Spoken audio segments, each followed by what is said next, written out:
સમગ્ર વિશ્વને અખૂટ પ્રેમ, કરુણા અને માનવ સેવાનો સંદેશ આપનાર પ્રભુ ઈસુ ખ્રિસ્તના જન્મોત્સવ નાતાલ પર્વને લઈને ખ્રિસ્તી સમાજમાં ઉત્સાહનો માહોલ છવાયેલો છે.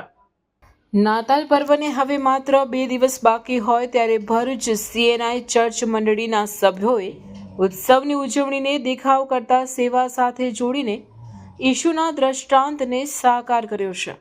ભરૂચ CNI ચર્ચના રેવ કિશન વસાવાની આગેવાનીમાં ચર્ચ કમિટીના સભ્યોએ શહેરની સિવિલ હોસ્પિટલ પાછળ આવેલ સેવા યજ્ઞ સમિતિમાં આશ્રય લઈ રહેલા ગરીબ, નિરાધાર અને અશક્ત લોકો માટે ફ્રૂટ વિતરણનો સેવાકીય કાર્યક્રમ યોજ્યો હતો. આ સમિતિ વર્ષોથી નિરાધાર માનવ સેવામાં અગ્રેસર રહી છે. ઈસુ ખ્રિસ્તના સેવાના દ્રષ્ટાંતને જીવંત કરતા ચર્ચ મંડળીના સભ્યોએ નાતાલની સાચી ભાવનાને ઉજાગર કરી હતી. ફ્રૂટ વિતરણ માત્ર દાન નહીં પરંતુ માનવતાની સાથે આત્મીયતા અને પ્રેમનો સંદેશ બની રહ્યો હતો.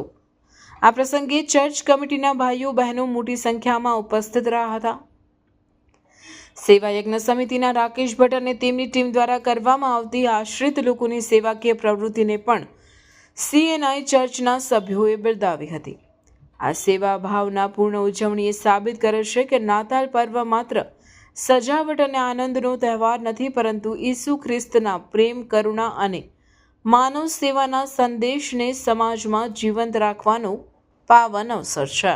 અમારી જે કમિટી છે એમણે નક્કી કર્યું કે આ વખતની નાતાલ આપણે અનોખી રીતે ઉજવીએ એના માટે ભરૂચમાં જે સેવા યજ્ઞ સમિતિ છે અને ત્યાં જે આશ્રય હેઠળ જે રહેનારા નિરાધાર લોકો છે ને એમની સાથે આજનું ફ્રૂટ્સનું વિતરણ કરવા માટે અમે આવ્યા હતા. અને અમારી એ પ્રાર્થના છે કે આ લોકોની જે સેવાઓ કરે છે રાકેશભાઈ આખી ટીમ, ઈશ્વર એમને પુષ્કળ આશીર્વાદિત કરે, એમની સેવાઓને આશીર્વાદિત કરે અને જેટલાય વહાલાઓ અહીંયા આશ્રય હેઠળ રહે છે એમને ઈશ્વર આ વર્ષમાં અને આવનારા વર્ષમાં સારી તંદુરસ્તી આપે અને સાથે એમની જરૂરિયાતો પૂરી પાડે એવી ખાસ અમે ઈશ્વરને પ્રાર્થના કરીએ છીએ.